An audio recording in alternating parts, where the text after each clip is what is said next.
Good morning. The victim in this case was only 13 years old. A good kid, say investigators.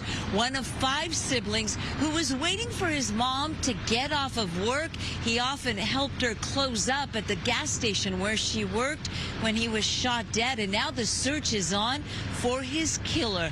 Take a look at the suspect identified by the Los Angeles County Sheriff's Department as 20-year-old Andres Chavez, a convicted felon, they say.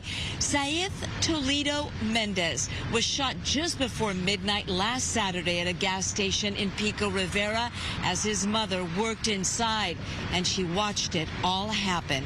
The Sheriff's Department saying there was no exchange of words between the teenager and his killer, no confrontation, nothing happened. Chavez, they say, just pulled out a gun and shot him, and at one point stood over the teenager and shot him over and over again. Now, apparently, Chavez was with a couple, a man and a woman, who stayed behind as he ran away. It appears they provided some crucial information, and now detectives say they just need to find him. There are people that know this guy. They know where he's at. They need to call us. I mean, to murder an innocent 13-year-old in front of his mother the way he did, we as a community, this is completely unacceptable. We need to get this guy off the streets. And representatives from the city of Pico Rivera were also here, the Sheriff's Department, making a plea for help. If you know where Andres Chavez is, they say don't approach him, don't talk to him, call 911. He is considered armed and dangerous. He may have connections to Kern County because, according to the sheriff, that is where he was convicted on a very violent assault. Reporting live in downtown Los Angeles, I'm Gigi Graciette. Back to you. It was a really emotional press conference. The details that were given, really hard to hear and listen to, and you can imagine just how tough it is for the family who's in that room reliving all of this. But my question, and I don't know if we have the answer, is the 2 people that stayed behind. It's interesting they did stay behind and provided information. They were briefly detained, we're told. We don't know what the connection is. The sheriff, as often is the case, citing that it's all part of the investigation. They were detained, eventually released. And while he didn't enumerate or say exactly what they told investigators, he wouldn't go into that because it's part of the investigation. They apparently did provide some very important information.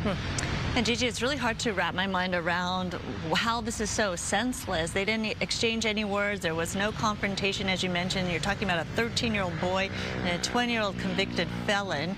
Do we know if there's any association between the shooter and the family? Do they know each other, or is this a gang initiation? Anything? When asked if this suspect, Andres Adan Chavez, 20 years old, was a gang member, we were told that the Sheriff's Department doesn't know, but most likely he is. And Saith Mendez is not a gang member. That was made very clear. He was only 13 years old, a really good kid, loved playing soccer, video games, things like that. And his mother was there at the press conference. She did not speak. She was extremely emotional, understandably so. We saw her in tears before the press conference started, and the sheriff made a point of saying that everything he told us today, that he was shot multiple times, that the killer stood over his body and just kept shooting him. They discussed that with the mother, and the mother watched this all happen. And they told her, we are going to make this announcement public. This guy needs to be caught. People need to know what he's accused of doing. And the mother knew beforehand, but you could just imagine. I looked over at her many times, and she was just in tears. Oh, it's heartbreaking. It's gut-wrenching. At this time, though, there is no reward being offered in addition to just the public plea, correct? Excuse me. No reward was mentioned right now. That could come at a later date. The mayor of Pico Rivera, though, was there, as was the city manager, Jose Garcia, and Steve Carmona. They were there speaking on behalf of Pico Rivera. You know, there have been 2 fatal shootings in Pico Rivera. They are not connected, although they both happened at 2 different gas stations. And both those suspects are still on the run.